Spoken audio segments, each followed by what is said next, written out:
Hello, hello, you guys. Thank you so much for hopping on. I appreciate you. This series has been so much fun, and I love the constant pouring in of I lost this amount, or I lost this amount, or I've noticed muscle definition in my arms because I've implemented this small goal. Like, it's incredible. I'm having so much fun, and I really do appreciate y'all's feedback because it helps me too. We're keeping each other accountable. So if you're new, hi, my name is Megan. Once again, I like to always tell you guys I'm not a medical professional. I have worked in the medical field. I worked in the medical field for 6 years. So I have gained knowledge in that aspect, but I don't specifically have a degree. So the tips and tricks that I share are from my own journey, and they're from my own experience, and they've worked really well for me. And as we're halfway into week 2. It's working really well for other people too, and that's super exciting. So welcome. If you are new, I would highly recommend after you watch this one or before you watch this one, going and watching the video number 1 and just going along through the process, because there's a lot of good nuggets in here. There's a lot of good information and a lot of real applicable things. My whole purpose is for anyone to be able to see this. I don't want anyone to look at me and say, oh, well, she's super fit, or she runs 5 miles a day, or I'm just a regular person. And I think that's the coolest part, is showing everyone and anyone. You don't have to have a degree. You don't have to have all the knowledge.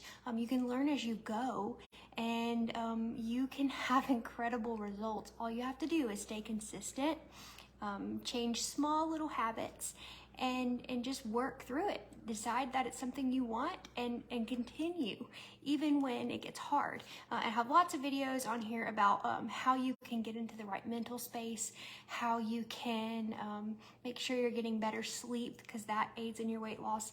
I have like tracking your food, all of those things. So those are all previous videos. Be sure to check them out if you haven't. They're really, really great. But today specifically, I want to jump into cravings. So everybody has cravings. Everybody.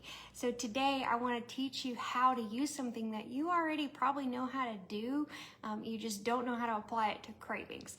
So cravings, first of all, you have to understand why you're craving the food that you're craving. If it's lacking nutritional, like if you're not filling in your nutritional gaps, that could be something, like you think of people when they are pregnant and they crave ice, they may have an iron deficiency, things like that. So first you need to assess what your craving is and see if it is related to a health need, a nutritional gap that you are not filling, and then you need to fill it with something that is not processed, but something that is wholesome and good for you. If you need help with that, I do work in health and wellness now for myself, and I would love to teach you how to research that and get more involved in relating your cravings to your nutritional gaps and showing you how to fill them.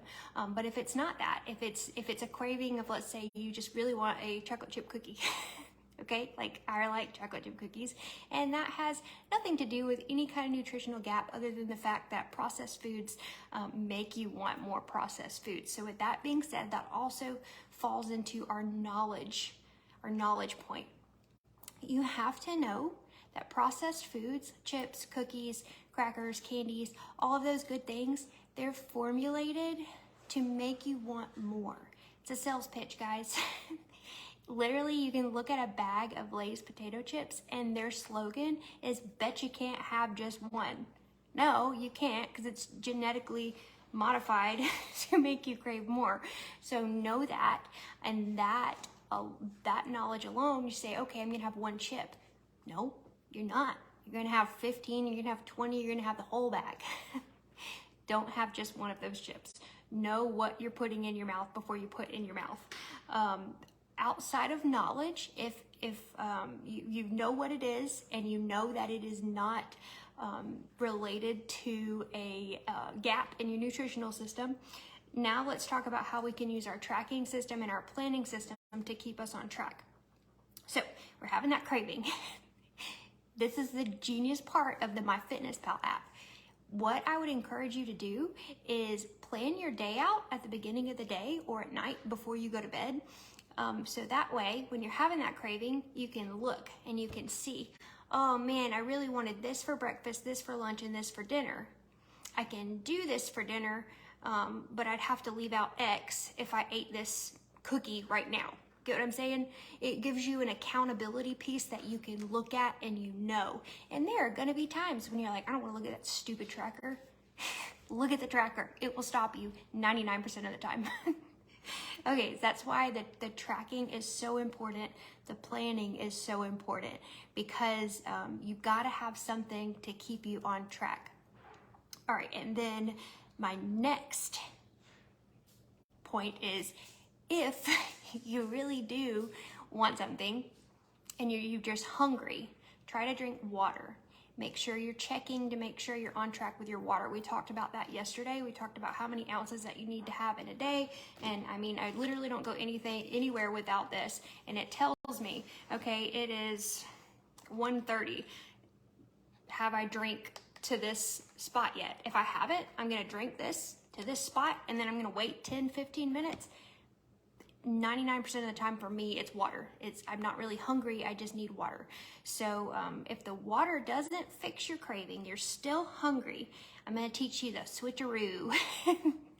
All right, so you want something sweet and salty, right? We're gonna use our knowledge to know that we're not gonna go for that chips and the candy or the chips and the candy covered peanuts or whatever that sweet and salty is, because once again, we know that it's processed and we know that we're not gonna be able to just have one.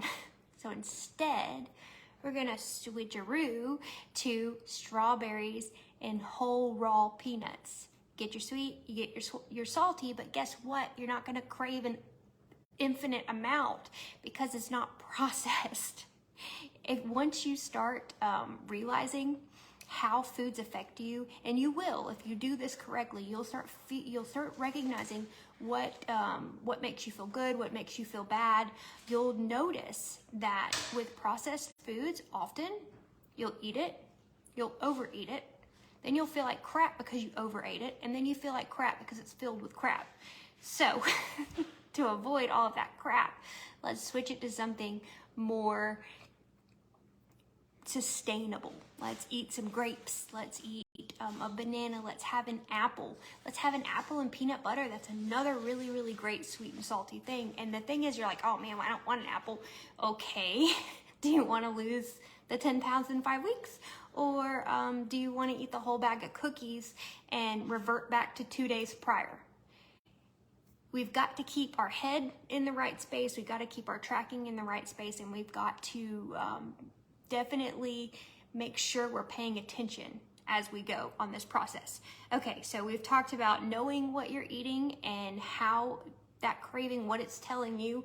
We've talked about tracking and planning, so we make sure that we stay on the right path and we don't veer, and that keeps us aware of our decisions.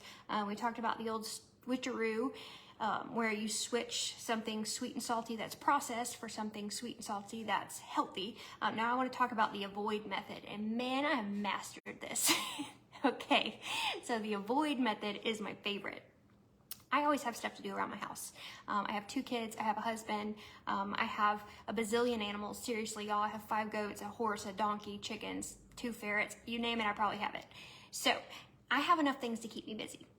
I guarantee there is something at your house that you're avoiding too, and it can keep you busy. And I guarantee once you figure that out, you'll say, oh, I need to do this too, and I need to do this. The list never ends.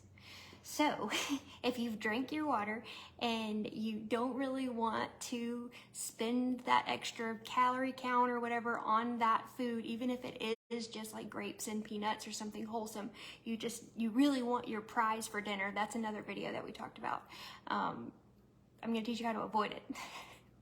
Go do the laundry, go fold it. It takes 15, 20 minutes. While you're doing that, you're gonna think of a million other things that's gonna get your mind off of it. It's summer. If you have a garden, go water your garden. Go spend some time outside. Make sure your plants are fed and taken care of. Go play with your animals. I mean, I have goats.